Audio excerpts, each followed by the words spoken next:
ที่เคารพขอต้อนรับทุกท่านเข้าสู่รายการดอกพาวพาหูซึ่งรายการของพวกเราในมื้อนี้ก็ได้มาที่บ้านทงอมเมืองดอนพาแขวงดอนพาซึ่งในมื้อนี้ก็เป็นการเปิด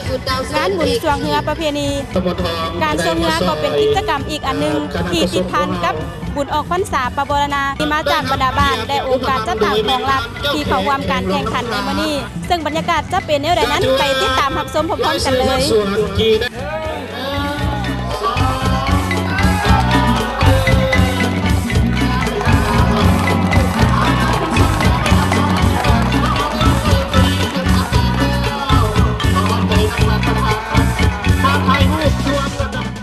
เพื่อเป็นการอนุรักษ์และส่งเสริมวัฒนธรรมหีดของประเพณีอันดีงามของบุญออกพรรษา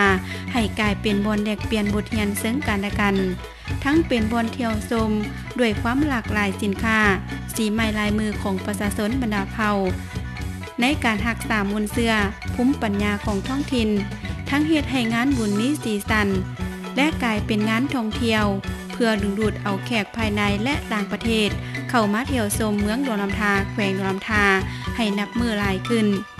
หนึ่งในกิจกรรมในบุญออกพรรษาอันพ้นเด่นแม่นการแข่งขันสวงเฮือที่เฮ็ดให้มวลชนไปดินเที่ยวชมด้วยมีบรรยากาศปวดปืนมวลซึนในท่ามกลางการจัดสรรด้วยความเป็นระบบระเบียบของรัฐ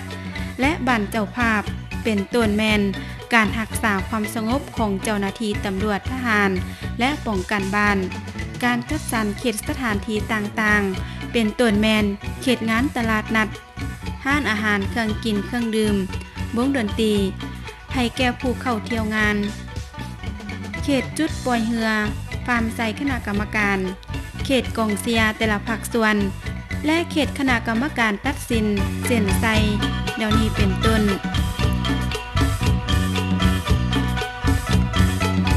ประสงค์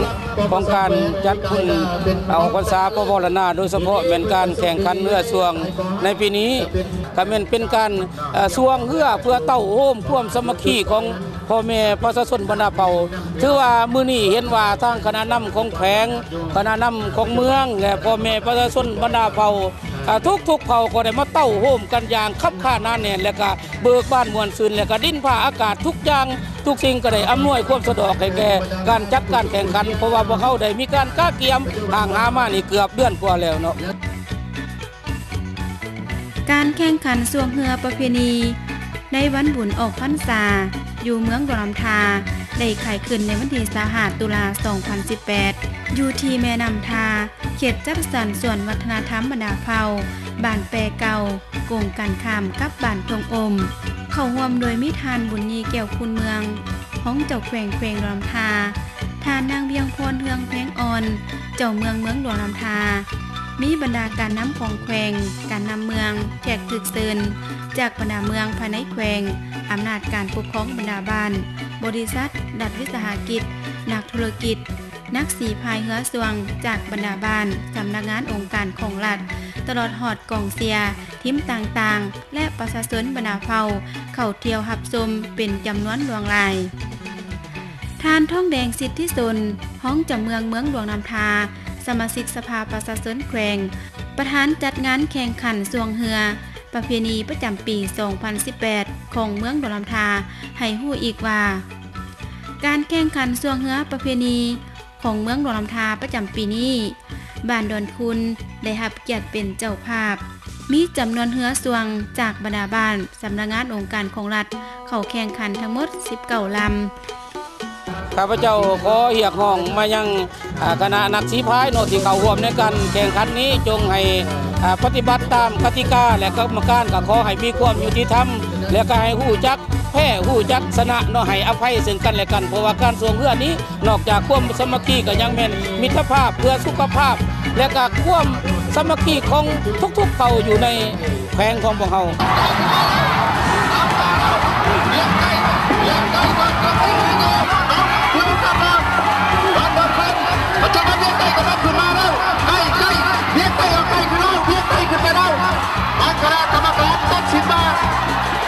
ดอนคุณสนาเบียงไตยางมุดบิดประมาณ3 ต้นมาแล้วถ้ามันนี้สูสีกันมาแล้ว Susan kasihkan kita saya sisa kasihkan saya si dia nama depan pas nanti deh minta maaf belum game sekarang selesai dah minta maafเข้าเส้นชัยไปแล้วถือว่า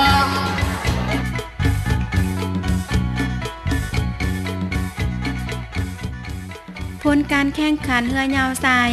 ที่1ได้แก่ปกส.แขวงที่2บ้านดวงที่3บ้านดอนคูนและที่4บ้านเบียงเหนือเรือยาวหญิงที่1บ้านเบียงเหนือที่2บ้านเบียงใต้ที่3บ้านดวงและที่4บ้านดอนคูนเรือสั่นทรายที่1มิตรภาพที่2กสิกรรมเมืองหลวงน้ำทาที่3แผนกแถลงข่าววัฒนธรรมและท่องเที่ยวแขวงที่4บ้านเบียงไต่ต่างหน้าสีพายแต่ละภาคส่วน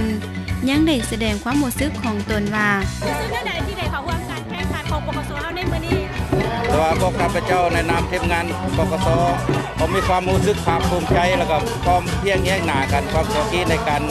เชียร์มื้อนี้ให้มันได้ที่1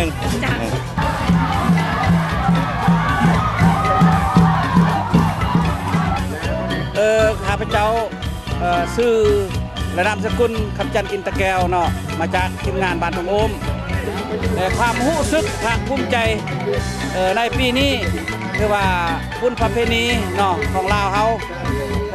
สัตว์เนี่ยมันบ้านทองโอมพวกเฮาก็ให้มีส่วนร่วมส่วนมีเรือลำนึงเนาะเรือสั้นประเภท12สิพาย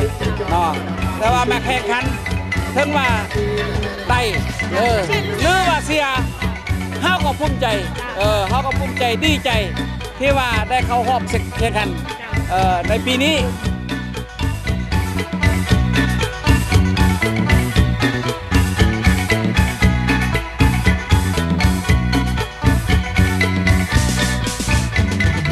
ในงานบุญสวงเฮือประเพณีที่เมืองหลวงน้ำทาในปีนี้ในงานได้มีตลาดนัดวางแสดงสินค้าของบรรดาบริษัท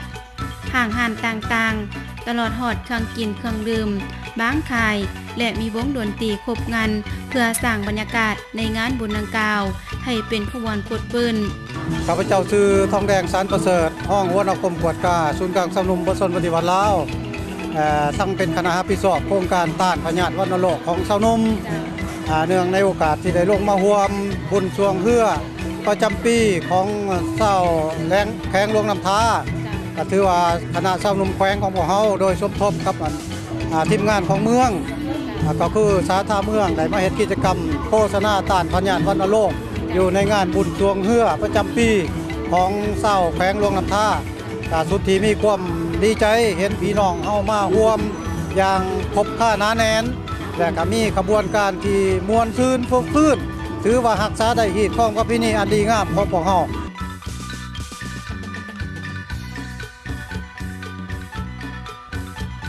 ผู้ที่มาชมสามารถร่วมกิจกรรมใดคือแนวใดแน่มีมาชมสามารถเข้ามาร่วมกิจกรรมเนาะพวกเขาจะย้ายโปสเตอร์ไปแล้วก็ให้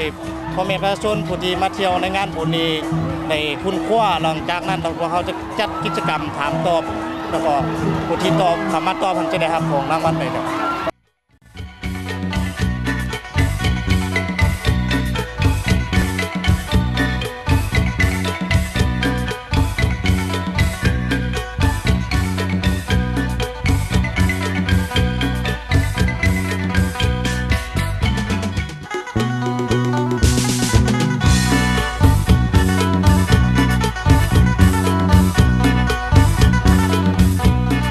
สำหรับปีหน้า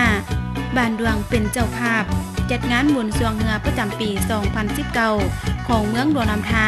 อยู่เขตสถานที่สวงเฮือแห่งเก่านี้